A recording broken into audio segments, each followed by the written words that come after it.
merasa tidak sanggup menghadapi argumentasi yang diajukan oleh Nabi Allah Ibrahim, Namrud salaf. Dalam kesalafannya itulah ia menjatuhkan vonis bahwa Nabi Allah Ibrahim dihukum bakar hidup-hidup.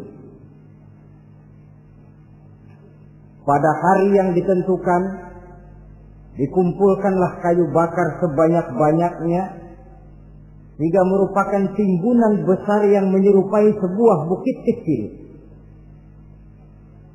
Apabila segalanya telah siap, kayu bakar itu pun disulut orang, dan api mulai menjilat ke sana kemari, makin lama makin besar, makin lama makin besar,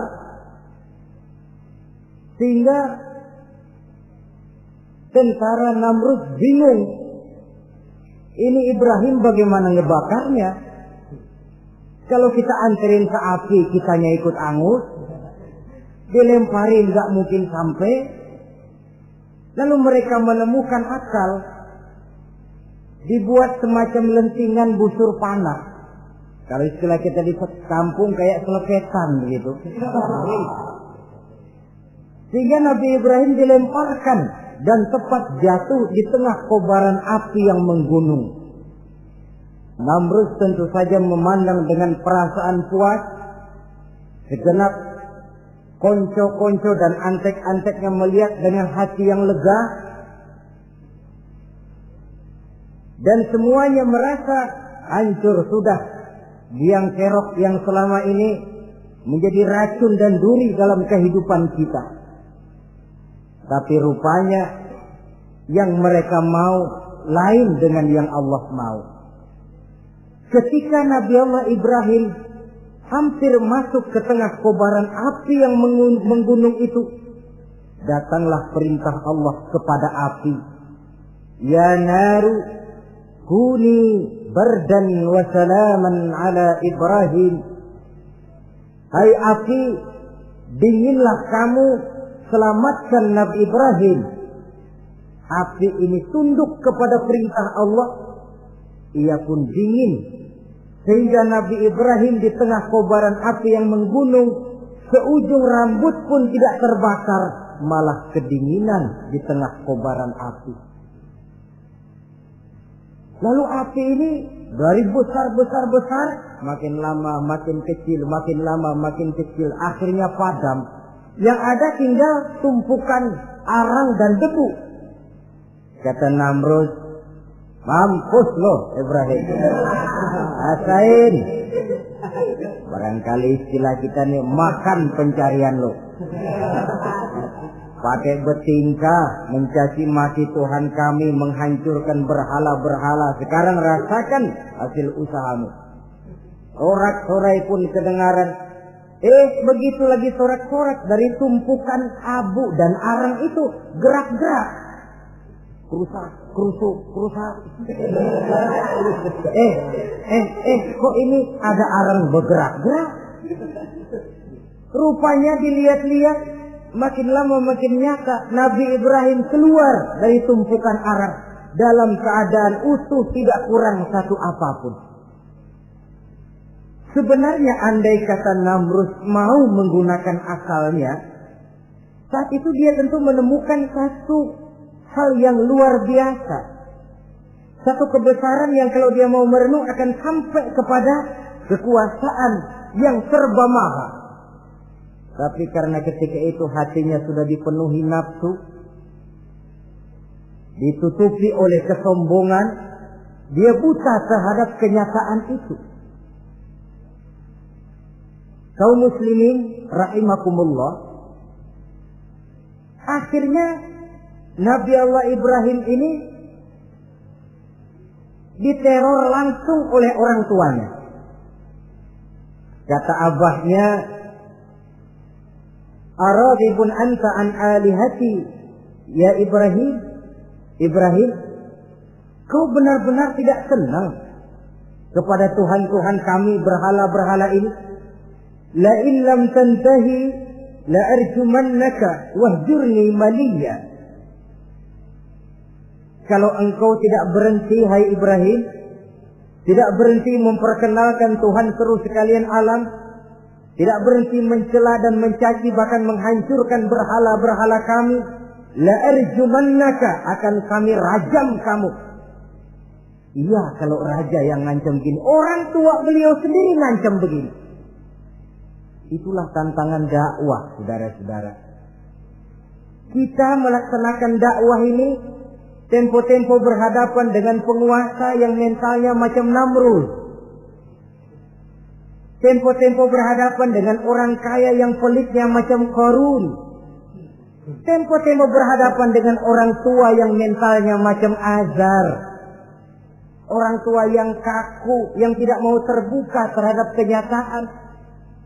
Istilah di kampung kita, orang tua yang laceng. Tahu laceng? Udah salah kenceng. Sulit benar menerima pembaruan yang membawa umat kepada masalah-masalah yang memang nyata lebih baiknya. Itulah tantangan di dalam melaksanakan tugas dakwah, dan ini dihadapi oleh Nabi Allah Ibrahim. Ayahnya terakhir memberikan tekanan, kalau kau tetap melaksanakan misimu, tidak engkau mau berhenti dari tugas dakwah ini, awas Ibrahim, la arjumannaka, akan aku rajam, akan kami lontari kau dengan batu, wahjurni maliya, pergi kamu dari sini. Ya Allah, diputuskan hubungan. Kalau memang engkau berkeras dengan tugas dakwahmu, persilakan Ibrahim, keluar, pergi saja dari sini. Diusir oleh orang tuanya sendiri. Inilah hidayah, saudara-saudara. Oleh sebab itu, tugas utama kita kaum muslimin sebenarnya bukan mengislamkan orang, tapi menyampaikan Islam. Tugas kita ialah menyampaikan Islam, bukan mengislamkan orang.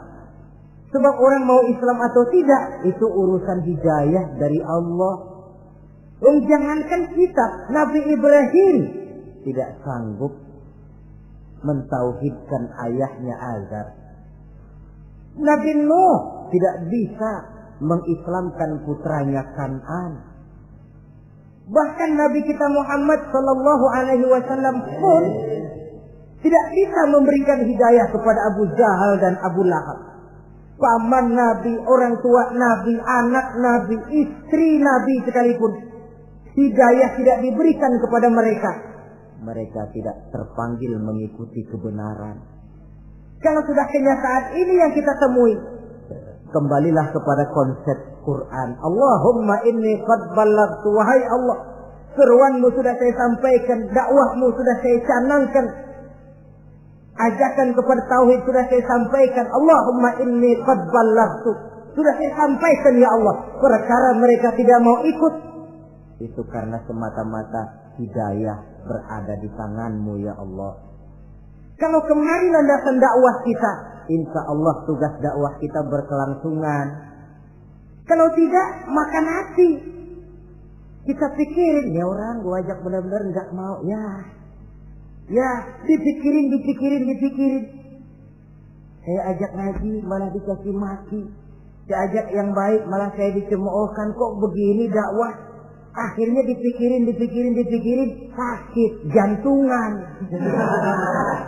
Sudah orang nggak kena kita ajak beriman, kita sendiri makan ke dalam. Itulah Quran meletakkan konsep di dasar, sampaikan dakwah dengan baik, bil hikmah wal mau'izatil hasanah wajadilhum billati hiya ahsan.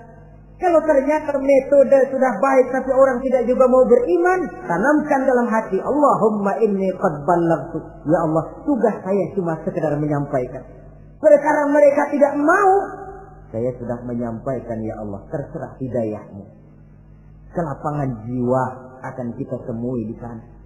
Entah berhadapan dengan penguasa yang punya mental kayak Namrud, bertingkah laku sewenang-wenang, aji mumpung, mentang-mentang kuasa lalu saenake dhewe,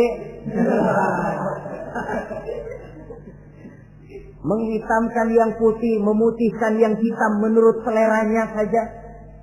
Entah berhadapan dengan orang kaya yang punya mental seperti Qarun, makin kaya tapi makin bakhil, atau berhadapan dengan orang-orang tua yang punya tingkah laku seperti Azar, diperlukan sikap lapang dada untuk menyampaikan risalah Islam ini. Terhadap reaksi keras dari abahnya ini apa? Kata Nabi Ibrahim. Surah Maryam ayat 47 menjelaskan, Salamun alaika, sa'astaghfiru laka rabbi, innahu kana bi hafiyya, wa a'tazilukum wa ma ta'buduna min dunillah. Kalau memang begitu Abah, Salamun alaika. Oke Abah, selamat jalan. Marilah kita tempuh jalan kita masing-masing. Saya memang anak Bapak, tapi tauhid adalah prinsip. Allah Tuhan saya. Ini prinsip. Kalau Bapak tidak mau mengikuti seruan saya, padahal saya sayang kepada Bapak, saya cinta kepada Bapak, saya tidak ingin Bapak bersekutu dengan setan, saya tidak ingin Bapak menemani setan di dalam neraka, saya ingin menyelamatkan Bapak. Tapi ini rupanya vonis Bapak.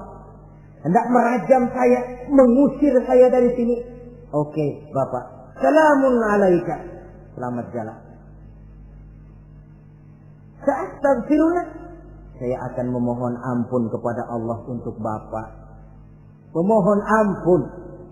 Jadi walaupun dalam Islam kita berbeda akidah dengan orang tua, tetapi kewajiban untuk berbakti tidak menjadi putus karenanya.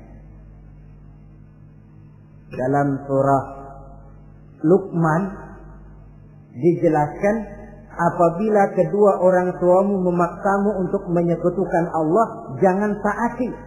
Tetapi sungguh pun demikian, wa sahibhuma fid dunya ma'rufa. Tetaplah engkau pergauli keduanya di dunia ini secara baik. Toleransi yang besar ditunjukkan oleh Islam.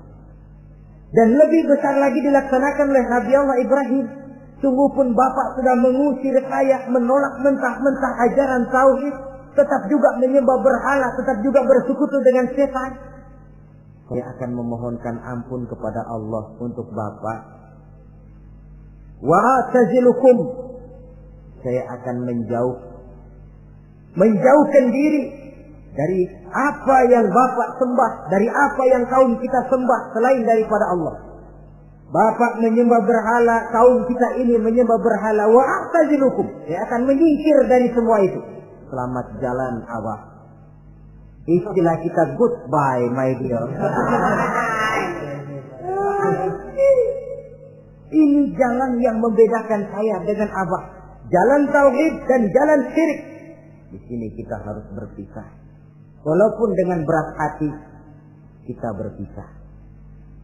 Jadi keluarga dan akidah punya garis yang jelas. Umumnya, ya walaupun baik tapi memang harus ditingkatkan. Umumnya kita ini kan mayoritas merasa sebagai muslim karena keturunan. Kenapa kamu Islam? Bapak saya Islam, nenek saya Islam, saya Islam. Baiklah, itu pun baik. Pada mulanya memang harus begitu. Tapi lambat laun kita tentu harus merasakan bahwa keberadaan kita dalam Islam tidak cukup cuma karena faktor keturunan. Dengan kata lain, kita harus memperbaiki kualitas keislaman kita. Inilah proyek utama kita sekarang, mengislamkan orang Islam. Saudara-saudara kaum muslimin rahimakumullah. Maka Nabi Ibrahim pun meninggalkan orang tuanya, meninggalkan kaumnya, uzlah, hijrah ke tempat Baitul Maqdis, daerah di Palestina sekarang ini. Sejarah kehidupan Rasul umumnya memiliki kemiripan. Rata-rata ditentang oleh kaumnya sendiri dan sebagian besar lalu hijrah. Itu barangkali memang resiko dari satu perjuangan. Nah, begitu tantangan yang dihadapinya dalam melaksanakan dakwah.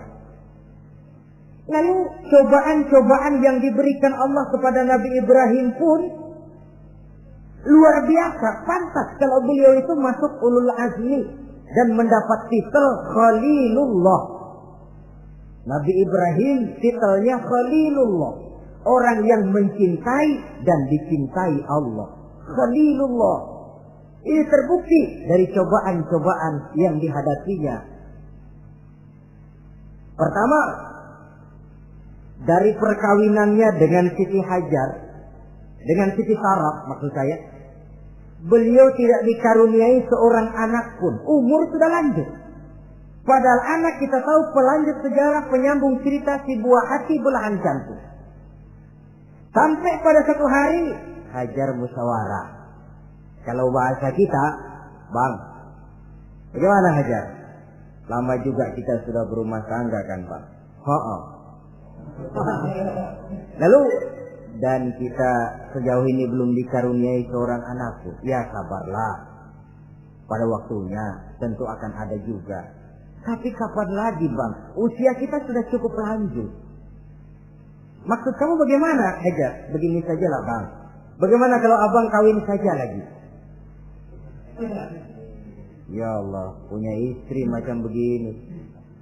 Menyuruh lakinya kawin lagi. Tapi dasar Nabi Allah Ibrahim. Enggak mau saya kan cinta sama Hajar.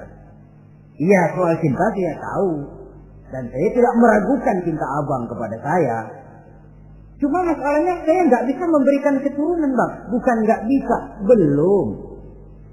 Sudahlah, kawin saja lagi, Bang. Nggak mau, nggak mau.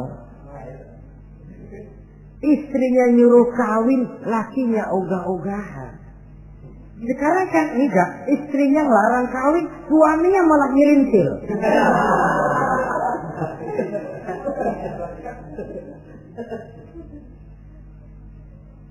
Sampai ketika didesak kata Ibrahimnya, kalau itu yang Sarah Hajar mau, biarlah, jadilah. Saya mau kawin lagi dengan syarat kau yang mencarikan istri untuk saya itu. Oleh Siti Hajar dipilihkan Siti Sarah. Kawinlah Nabi Ibrahim dengan Sarah. Dari Sarah ini beliau dikaruniai seorang putra bernama Ismail alaihi salam. Nah, cobaan datang untuk menguji Khalilullah ini. Hai Ibrahim, kau cinta kepadaku, kata Allah seolah-olah. Setelah kau punya anak, masuk rasa cinta anak ke dalam hatimu. Allah mau buktikan mana cintamu yang lebih besar, kepada anakmu atau kepada aku, kata Allah. Maka turun perintah untuk menyembelih anaknya sendiri. Satu riwayat menceritakan bahwa latar belakang perintah menyembelih anak ini sebenarnya gara-gara Nabi Ibrahim juga ketelepasan ngomong. Beliau pernah menyembelih 300 ekor onta dan 1000 ekor kambing. Dagingnya dibagikan kepada fakir miskin, dilaksanakan penyembelihan itu untuk mendekatkan diri kepada Allah. Dekat. Tidak cuma manusia, malaikat kagum, dipuji Nabi Ibrahim. Bukan main Ibrahim, kaya berani. Ya, kalau miskin berani, nekat kali. Ini kaya berani. Menyembelih 300 unta, 1000 kambing, dagingnya disedekahkan kepada fakir miskin. Luar biasa Ibrahim.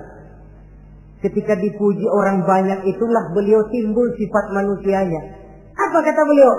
Saya mah jangankan kambing sama unta, anak juga kalau saya punya disuruh potong, saya potong untuk mendekatkan diri kepada Allah. Kenapa ketelepasan ngomong begitu?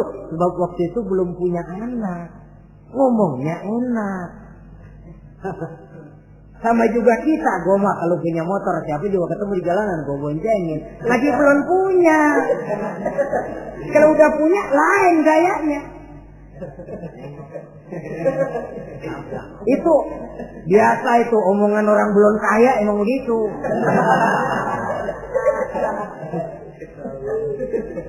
Saudara-saudara, sehingga omongan yang beliau sudah lupa bertahun-tahun bahkan puluhan tahun ini. Begitulah ketika sudah punya anak Ismail, falamma balagha ma'ahu sa'ya, ketika Ismail sedang lucu-lucunya dalam tidurnya mimpi turun perintah, ya Ibrahim uffi binuzrika. Hai Ibrahim, bayar nazarmu. Nazar? Iya. Apa nazar? Dulu pernah ngomong apa, ingat nggak? Jangankan cuma kambing, onta, anak pun kalau punya disuruh potong, saya potong. Jadi anggap nazar. Bayar nazarmu, potong anakmu. Dipikirin siangnya, semalam itu benar-benar perintah Allah apa cuma ngimpi? Kalau ngimpi kok jelas amat. Kalau perintah Allah kok kelewatan amat. Pakai anak disuruh potong, emang gak ada yang lain apa? 3 malam berturut-turut mimpi sampai beliau yakin ini memang benar perintah Allah. Dan dilaksanakan dengan berat hati. Pagi-paginya bilang kepada Siti Sarah, Sarah, Ismail mandikan, berikan pakaian yang baik, saya mau bawa pergi dia. Kemana bang? Pokoknya mau saya bawa. Berangkatlah anak beranak ini menuju salah satu bukit di daerah Mina. Ketika duanya sudah mau berangkat, iblis sibuk bukan main. Ini cobaan loh. Orang kalau mau ibadah, iblis paling gatal. Segala macam cara mereka lakukan agar orang jangan ibadah. Ini Ibrahim mau membuktikan cintanya kepada Allah. Ya Allah, lihatlah. Walaupun saya sudah punya anak, cinta saya kepadamu lebih besar ya Allah. Walaupun perintah ini menyembelih leher anak sendiri, saya potong karena melaksanakan perintahmu. Iblis ribut. Mula-mula dia bisikin Nabi Ibrahim. Hei Ibrahim, kau lihat anakmu di belakang itu. Kecil, lucu-lucunya. Masa anak begitu mau dipotong? Tega kamu Ibrahim. Ini perintah Allah. Gak ada urusan sama ente. Iya. Kata iblis, waduh mantap juga nih. Kalau suaminya gagal, istrinya kali. Biasanya perempuan perasaannya lebih tinggi daripada pikirannya. Ini Siti Saroh barangkali, kalau Siti Hajar barangkali, kalau saya perdayai bisa terpedaya. Hajar, ya. Kamu tahu anakmu Ismail mau dibawa kemana? Saya tidak tahu. Mau dipotong oleh suamimu Ibrahim. Mau dipotong. Dipotong. Kok bisa begitu? Iya, katanya ini perintah Allah. Iblis, kalau memang ini perintah Allah, jangankan cuma anak saya Ismail, saya juga ibunya mau ikut dipotong. Wah, kata iblis nih gilaan lagi dari laki. Saya kira karena perempuan bisa barangkali dilemahkan semangatnya. Nyata ya tidak. Ismail nih masih kecil kali ini, gampang dikelecehin.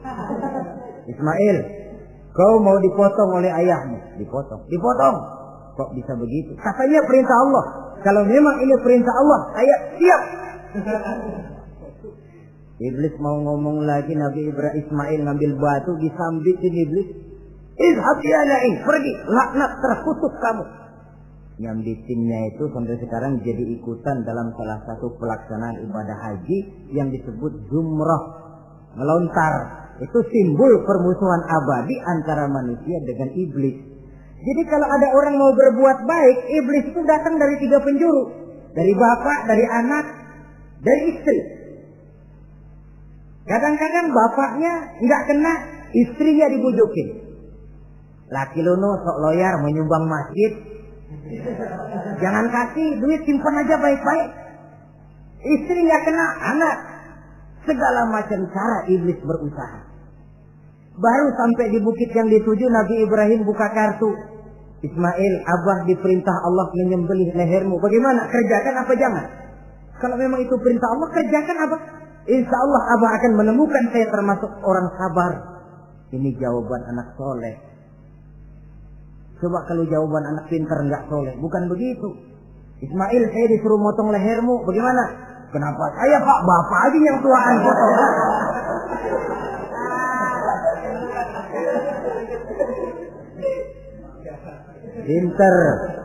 Pinter, tapi nggak soleh ya begitu itu, minteri jadinya.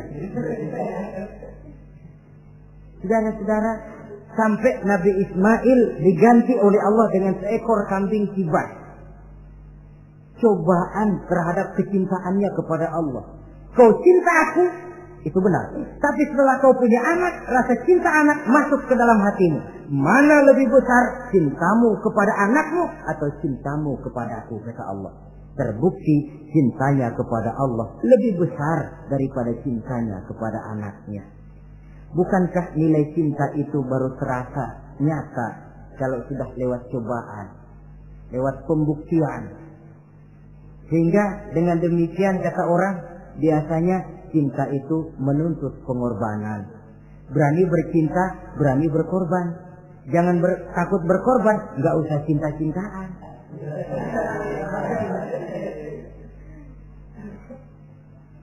Saudara-saudara, sebab kalau orang sudah berbuat untuk sesuatu yang dicintainya, sangat boleh jadi si lemah akan jadi kuat, yang jauh jadi terasa dekat, yang takut jadi berani. Kalau orang sudah melakukan sesuatu untuk yang dicintainya. Seorang bapak karena cintanya kepada anaknya, dia rela pergi pagi pulang sore, peras keringat banting tulang supaya hari depan anaknya lebih baik daripada dia. Seorang suami yang cinta kepada istrinya, tidak soal dia kepanasan dan kehujanan,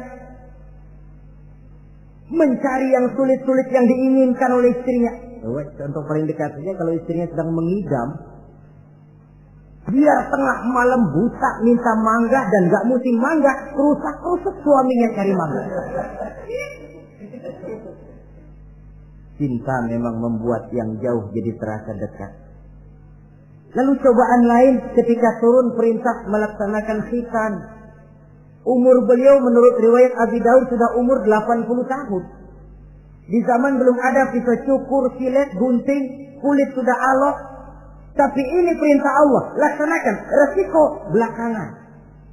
Nabi Ibrahim pandai memilah mana kepentingan pribadi, mana perintah Allah. Nah, perkara beliau nanti pindah ke Mekah, membangun Ka'bah sampai kepada hari tuanya, ini berkaitan dengan Nabi Allah Ismail, dan akan kita bicarakan pada pertemuan di mana kita nantinya akan membicarakan riwayat Nabi Ismail alaihi salam.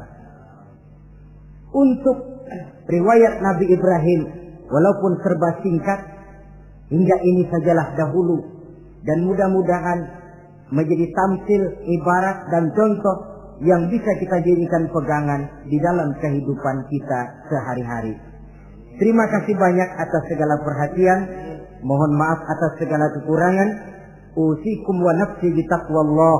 Wassalamualaikum warahmatullahi wabarakatuh. Waalaikumsalam.